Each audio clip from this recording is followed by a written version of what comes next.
Jo found it hard to do anything she liked anymore. At night she would cry sometimes. "Oh, Beth, come back." She found that comfort came through her parents. She begged her father to talk with her as he had to Beth. They had many good times together, sitting in Beth's chair, talking about the things that upset Jo. And later talking to Meg. Jo discovered that Meg had grown in her life as a wife and a mother. Jo wondered if marriage could help her grow someday. She enjoyed her talks with her mother, who encouraged her to write again, but Jo did not have the heart to write. "If I did, nobody cares for my writing," she said. "Write something for us, and never mind the rest of the world," her mother said. Jo pulled out her stories and began working on them. An hour later, her mother looked in and saw Jo writing away. She left with a smile. With a love and sorrow in her life, Jo worked hard and sent her stories away. They were welcome and soon published. When Amy and Laurie wrote about being engaged, Jo was a little sad at first, but she quickly talked about the hopes and plans she had for them. Jo was glad Amy learned to love him, but admittedly she was lonely. Amy's happiness woke feelings in her own heart to have what her sisters did. Jo later found some books from her time at Mrs. Kirk's. There was a message from the professor in one that took on new meaning. "Wait for me, my friend. I may be a little late, but I shall surely come." If only he would, Jo thought.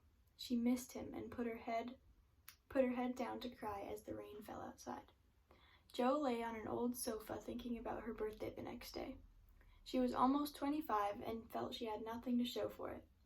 "I'm an old maid," she said. "I have a pen for a husband and stories as my children." Jo must have fallen asleep, for suddenly she thought she saw Laurie's ghost standing in front of her. She stared at him in surprise when he bent down and kissed her. "My Teddy," she shouted. "You are glad to see me, dear Jo? I can't tell you how happy I am." "Where's Amy?" Jo asked. "We stopped at Meg's, and your mother and sister won't let my wife go," Laurie said. Jo cried. "Your what?" Laurie said. "Oh dear, I've done it now." Jo shouted. "You've gotten married? Tell me what happened." "We planned to come home a month or more ago," he began. "Grandpa wanted to come home and I couldn't let him go alone, but I could not leave Amy either. So I said, let's get married. We talked it over with your aunt and there wasn't enough time to write to ask about doing it then." "When, where, and how?" Jo asked. Laurie said, 6 weeks ago in Paris. It was a very quiet wedding.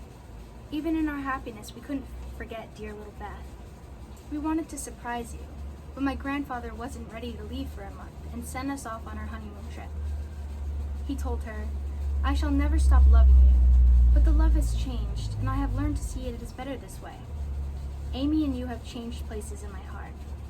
I believe it was meant to be this way. Can we go back to the happy times when we first knew one another?" "We'll be brother and sister all our lives," Jo said. Laurie said he was sorry she was there to bear all the sorrow of Beth's death. She said she had mother and father to help her, but she was lonely at times. "You won't be lonely again," he said. "We need you to help us learn how to keep house and let us love you." Then he stood with a happy look on his face as Amy's voice called, "Where is she? Where's my dear Jo?" The whole family came in and hugged and kissed one another. Yet Jo felt lonely. Suddenly, there came a knock at the porch door. Jo opened the door and stepped back as if a ghost had come to surprise her. A tall, bearded gentleman smiled at her. "Oh, Professor Bear, I'm so glad to see you," she cried. He told her he was happy to see her, but at the sounds of voices and dancing feet, he said, "Oh, you have a party." Jo invited him in. No, it's only the family. My sister and others have come home." He told her she looked as if she had been sick. "Well, not ill, but tired and sad.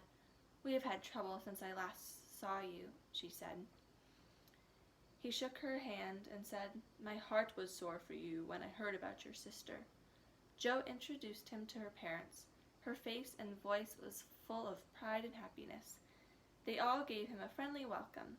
Jo noticed how nice he looked and couldn't help but being happy to see him. Laurie thought him the most wonderful old fellow he had ever met. When Professor Bear said goodbye to Mrs. March, he promised to come again since he had business left to do. Jo wondered what this business might be.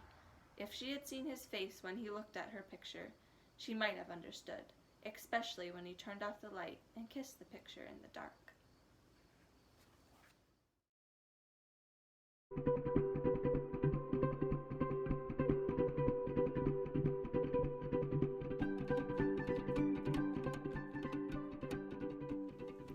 Jo often met Professor Bear on her long walks. Both pretended it was an accident that they happened to meet.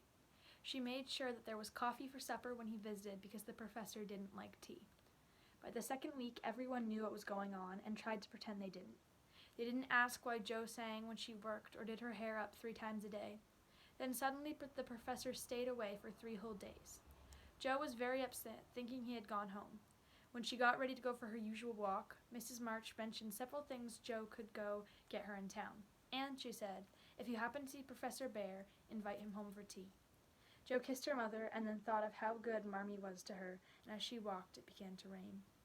Serves me right, Jo said. Why did I put on all my best clothes and come here to town, hoping to see the professor?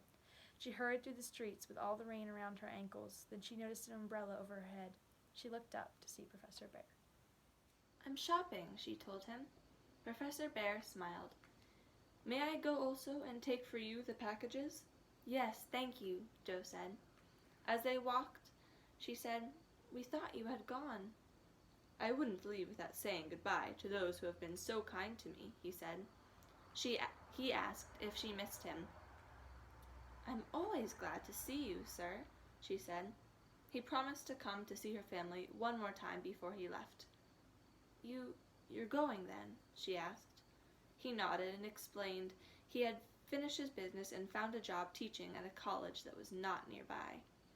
He helped her shop, and she liked him more every moment they talked. Shall we go home? He asked. She said she was tired, but her voice was sad. Her head ached and her heart felt as cold as her feet. Professor Bear was going away. He had only cared for her as a friend. She decided the sooner it was over, the better. She turned away, blinking hard to hide the tears. When he saw them, he said, Hearts, dearest, why do you cry? Because you are going away, she said. That is so good, cried Professor Bear. Jo, I have nothing but much love to give you. I wanted to be sure I was more than a friend. Am I? Can you make a little place in your heart for old Fritz? Oh yes, Jo said. Because of the rain and the fact that both of their hands were full of packages, he could not propose on his knees or offer Jo his hand. The only way he could express his happiness was to look at her and smile. Why didn't you tell me this all sooner? She shyly asked. I wanted to tell you when we said goodbye in New York, but I thought your friend was the one you loved, so I did not speak.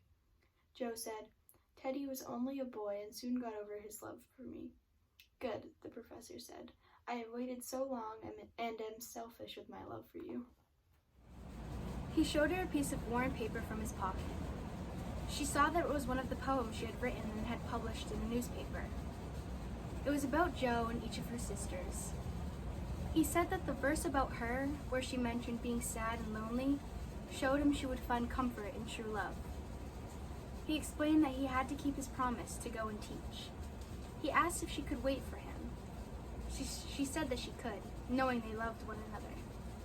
They came to her house and she led him inside to the warmth of her family. Welcome home, Jo said.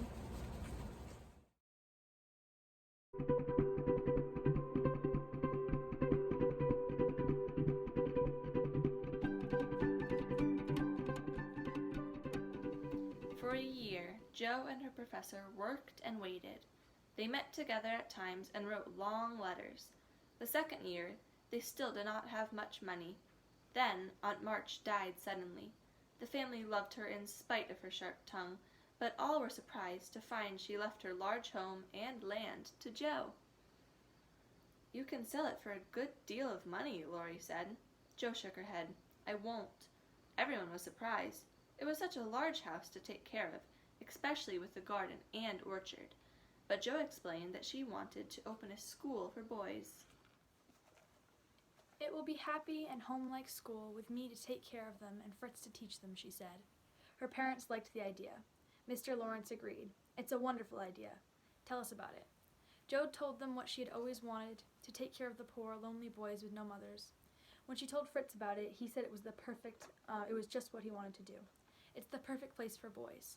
The house is big and the furniture is strong. They could help in the garden and the orchard, Jo said. But how will you pay for everything, Lori asked. If the boys have no family, you will not make any money. Jo said, don't be silly. I will have some rich boys come first, and then I can take in some poor boys. Rich people's children sometimes need special care too. That year, things happened quickly.